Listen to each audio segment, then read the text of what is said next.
Hello, everyone. Welcome to In the Neighborhood with your hosts, Tim Johnson and Stacy Borho. Together, they are finding out what makes the heart of the Heartland beat. They sit down with people in your community that lead organizations, businesses, and government. You'll learn who they are and what they're involved in and why. They are the people in your neighborhood. It's In the Neighborhood with Stacy Borho and Tim Johnson. Good morning, everybody. My name is Tim Johnson, and this is Stacy Borho. Hey, Tim. Welcome to the neighborhood. It is beautiful outside. It is. Today we have Katie Hogan Van Cleve. See, I put your name in there anyways. You're with Heart of Illinois Special Recreation Association. I am, yeah. That's a lot That of is a lot to say. So what is it? So HISRA, which is what we call it, we use lots of acronyms when we serve people with disabilities. So we call it HISRA, which is a lot easier to say. We do recreation programming for people with disabilities in 4 park districts: Morton, Peoria, Chillicothe, and Washington. We also do inclusion services in those districts. So anytime someone with a disability or special need wants to enjoy leisure activities or be included in a typical park district program, we provide those services. That's very cool. So give us a little example of things that you might do. There are lots and lots of examples of things we might do, but I'll give you some. We have an adult social program during the day that's kind of an alternative day program. It's recreation-based, but teaches life skills through recreation activities. That's called our Focus program. It's an awesome program. It takes place in our building, and I wish I could spend all day laughing with the folks that are in this program. I can hear it from my office, and it's really hard to get work done because they're having so much fun. We've got multiple Special Olympics sports, so a lot of people are familiar with Special Olympics. We offer lots of Special Olympics activities for youth and adults, both team activities and individual activities such as track and field or aquatics, things like that. We offer adult social programming, so things that you guys might do when you go out on weekends and enjoy time with your friends. Go out to dinner, go to Chiefs games, enjoy all the awesome recreation activities that I'm sure you guys talk about here that exist in this city. We have a wheelchair basketball program for youth who have physical disabilities. We've got day camps for kids with disabilities. We also do those inclusion services like I talked about. So in each one of those member districts, if you have a loved one with a special need and they need a little extra support in a park district program, we help provide that support and or training to park district staff. Wow. So are you part of the parks? We are. So we are a cooperative extension of those 4 park districts. Illinois is actually sort of unique. So we talk a lot about how the state of Illinois is not doing so hot, right? And there's just really a few ways where we lead the way in the country, and recreation for people with disabilities and access to that recreation is one of those. There's legislation that exists that's actually from the 1960s, believe it or not, in the state of Illinois, that allows municipalities to partner, and when they partner, they can levy a specific type of tax that promotes programs and supports programs for people with disabilities. So that's how we get kind of the base of our funding. Which is really unique. No other state has figured out how to duplicate this system. And part of that is park districts are really strong here in Illinois, right? Yeah. They have a really strong presence. And because of that, we've kind of figured out how to make special recreation associations work really effectively in those partnerships. And the spirit behind that is that those individual districts would struggle, particularly smaller park districts would struggle to figure out how to provide that programming in a really effective way. Because there's really cool legislation like the ADA, right, that happened in 1996. So this happened long before that. But we utilize this funding and these services to exceed that ADA requirement, right? That's just a minimum standard. So we will do whatever it takes to make sure that people with disabilities can access recreation activities in this area. But those 4 districts are Morton, Peoria, Chillicothe, and Washington. And really, non-residents can participate as well. Residents receive a discount on our services because they pay taxes to support our services. So how long have you guys been around? We've been around for about 30 years. Wow. Yeah, I've been there about 16 of them. And we started as a real small agency with Peoria and Morton. Peoria Park District kind of said, hey, who's willing to or interested in doing this, providing these type of services to people with disabilities? And Morton Park District said, yeah, we want to do this. So those two districts really laid the foundation for our organization and for just increased access to services for people with disabilities, and really recognizing that recreation and leisure is a really important part of quality of life for people in general and people with disabilities. So Morton and Peoria started that about 30 years ago. In that time, we've brought on Washington and Chillicothe Park districts, and we've got really great support from those 4 member districts. They've got awesome staff who are always willing to do what it takes and welcome our staff as a part of them to help include people with disabilities. Wow. So what made you get involved? That's a funny question. So I'm going to go all the way back to like 6th grade. I grew up in Peoria. I was born and raised here, lots of brothers and sisters, and we attended Rolling Acres Middle School. And connected to Rolling Acres Middle School is the Peoria Developmental Center. I don't know how familiar you guys are with that, but it is kind of an attached but separate school for students with disabilities. And when I was in school there, hopefully it's different now, those students with disabilities, they had this sort of fenced area at recess. And I remember looking one day and saying to my teachers and my principal, who was Adrian Hitton at the time, which is a name around Peoria, and I said, why are all those students in the middle of that fence? I don't understand why they aren't interacting with us. And he said, well, what do you think you might do about that? And I thought about that for a while, and when I was in 6th grade, I started doing student council, and so in 7th grade I had 2 study halls, and I started a program where students volunteered in the Peoria Developmental Center during their study halls. So that really just kind of sparked my interest. I really got to know people with disabilities and really understood that most of the world doesn't necessarily create relationships with people with disabilities because they just don't have exposure and access to folks, right?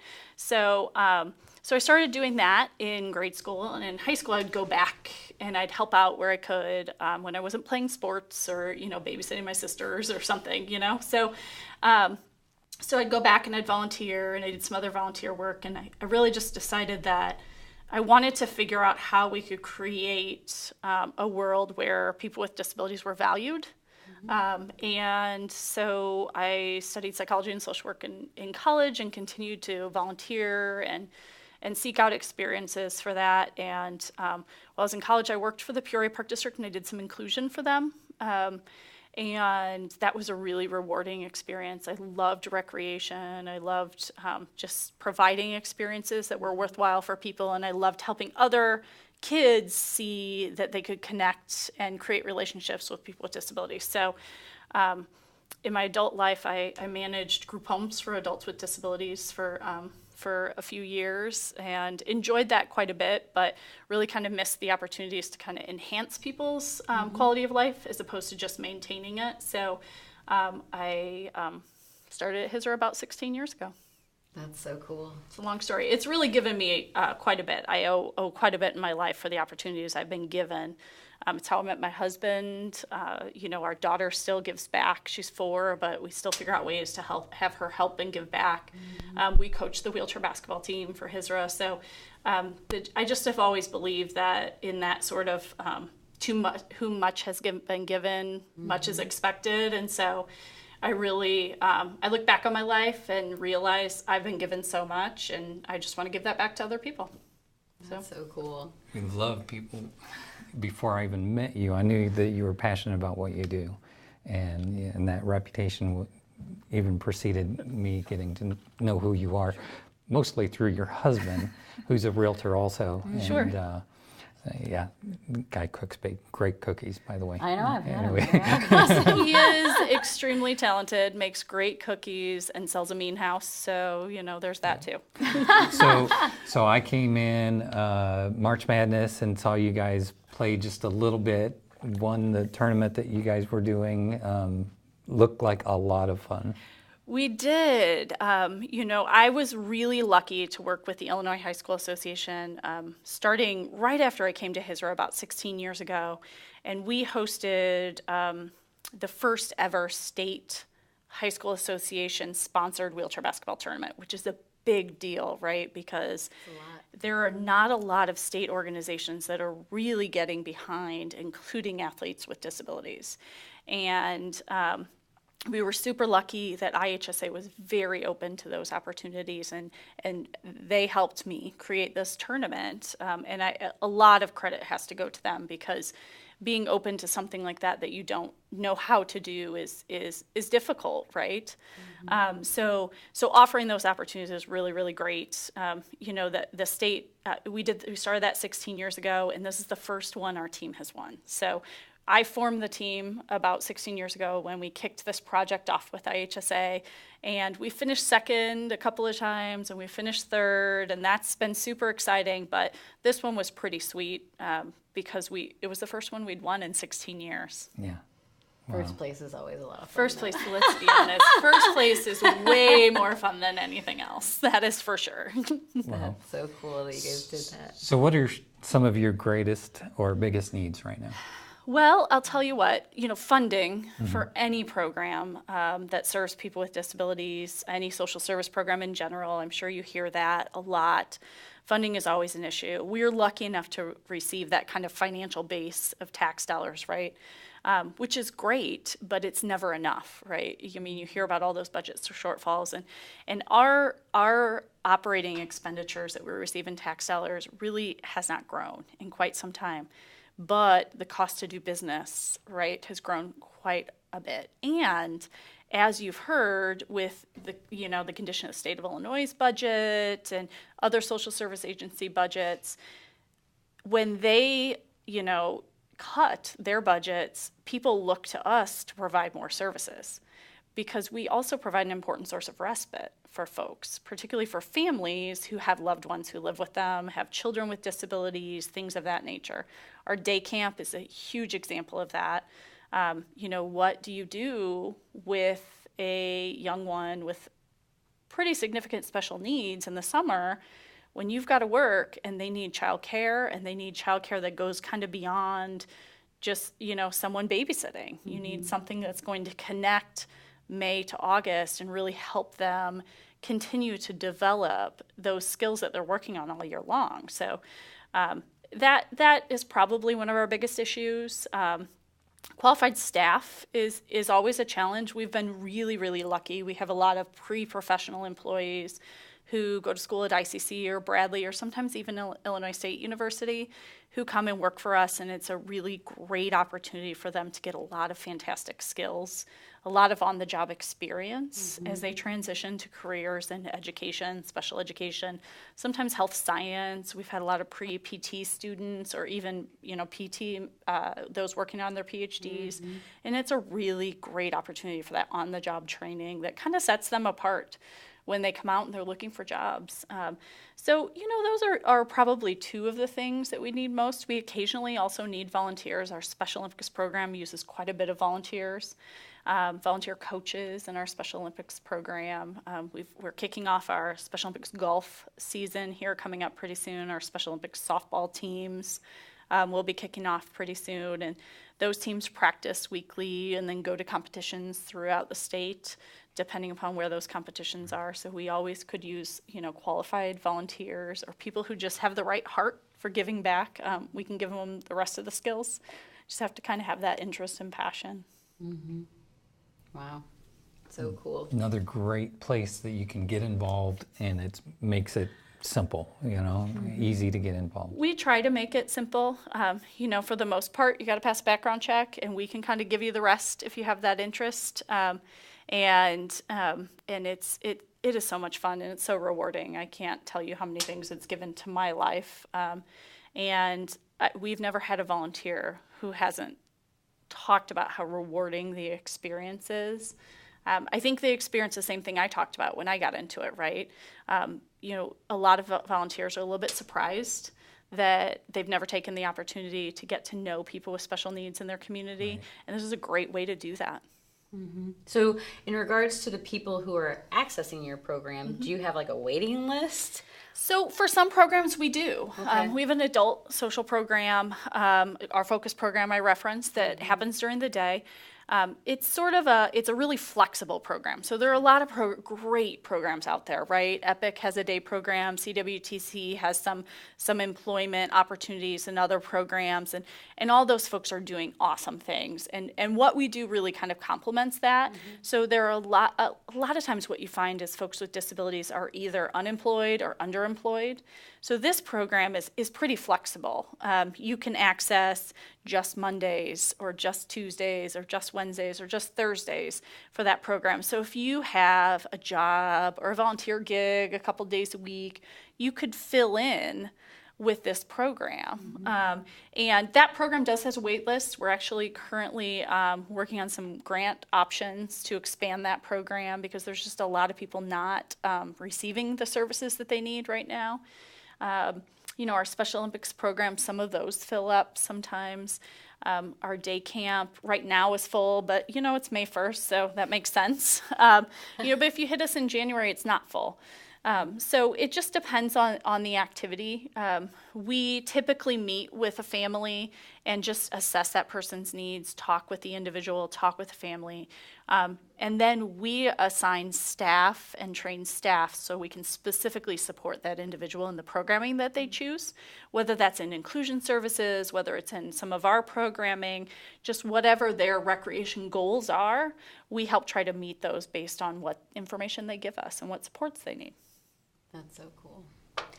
I just can't imagine. I'm sure there's a lot of people who are utilizing these, and just it kind of reminds me of Best Buddies, where you're bringing people together and helping them be a part of more, having that friend, having that person, and being able to experience life together. So really cool. It really is a lot like that. We have a lot of, like I said, pre-professional type staff and some professional staff who work for us who, it's not unusual for them to create relationships with our participants and, create relationships with their families and support them in other ways. It might be babysitting on a weekend. It might be, just taking somebody out to dinner because they enjoy being around them. So it turns out to be a really fantastic opportunity. So how does someone learn more? Do you have a website that you want to share that we can send people to? I would love for people to go to our website. It is www.hisra.org. If you go to our website, you can access our seasonal program brochure that comes out. 4 of those come out a year. One of them is a day camp brochure. So we put that out. You can download it. You can access it on the website. You can get all of our forms on the website. So we just ask you to fill out some forms and give us some information about you and about your loved one, whoever's filling out that form. But really, you can also call our office at 691-1929, and we will be happy to walk anyone through all of that. So if you don't have computer access, you can call our office. We'll help take care of it. We even have a small computer lab in our office, so you could come in and we could set you up and we could help you get through all that stuff. It's just real easy.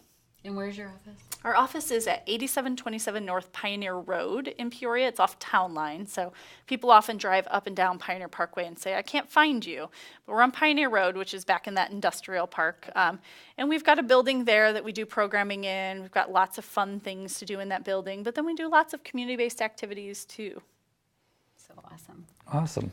So we've been talking with Katie Van Cleve of Heart of Illinois Special Recreation Association, talking about all the great things that they do. Sounds like there's a lot of mingling of services between different organizations that all come together to make such a great opportunity for so many people. Yeah, we're very lucky to be able to give back to the community in the way that we do. Yeah. So if you've not caught the whole thing, start back. Find us on YouTube, Facebook, all the above, including Peoria area, or Peoria TV. Sorry, it's a brand new thing. So Channel 17 on i3 Broadband, we're right on there. So thanks everyone. Have a great day. PeoriaLife.com